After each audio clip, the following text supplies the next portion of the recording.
So this is a case study for cooling tower pumps where the suction conditions are very good, but we're still getting noise at the pumps. So we've got 3 condenser water pumps,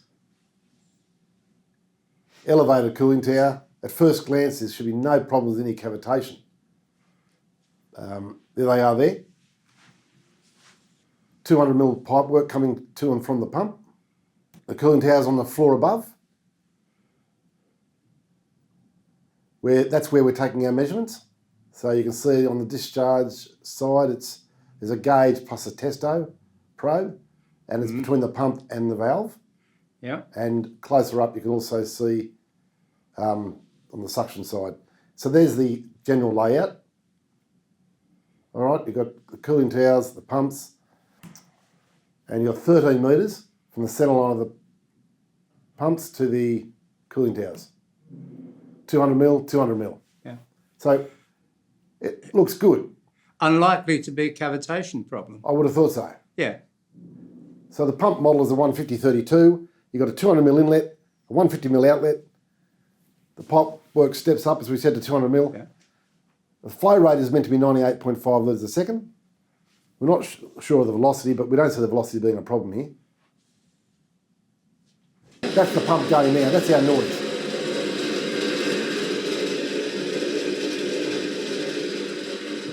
And You're just going to show us the hertz it's running at. 47.9. So that's what we did the curve to.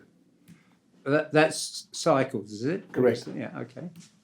Operating point, the R256 is our differential head between pump suction and pump discharge. And what did you measure at site? That's what we measured. But what we designed it for was that there. Which is 32 metres. 32 metres.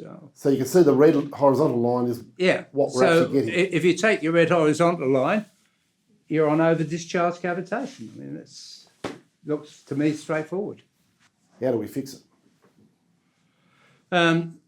Well, if the flow rate you want is here, slow the speed down to here. That should fix it.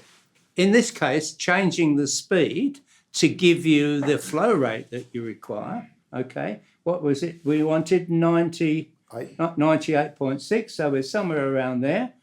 If we're operating over here, in fact, we need to slow that speed down until we get to that design flow, which will be a lower head and also be a lower kilowatt demand.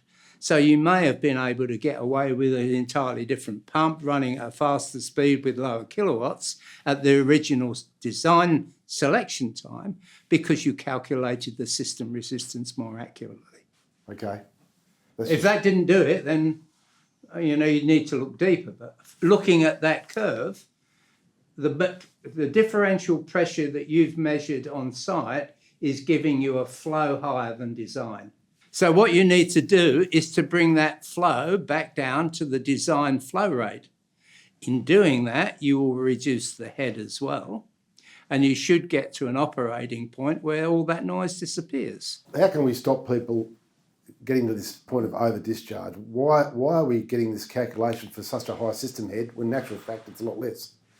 And that's wrong. You shouldn't be doing that. Once you know what pipes are you using, what equipment you have to service, you have to sit down and calculate a theoretical system head that should be much closer to the actual head you will read on site in the real world. But the only thing that actually affects the pump selection is the system resistance that it sees. If the pump sees 50 kPa, it will produce 50 kPa. If it sees 70 kPa, it will produce 70 kPa, but at a lower flow rate. That's what happens with the pump curve. As you decrease the flow rate, you increase the pressure. We'll see.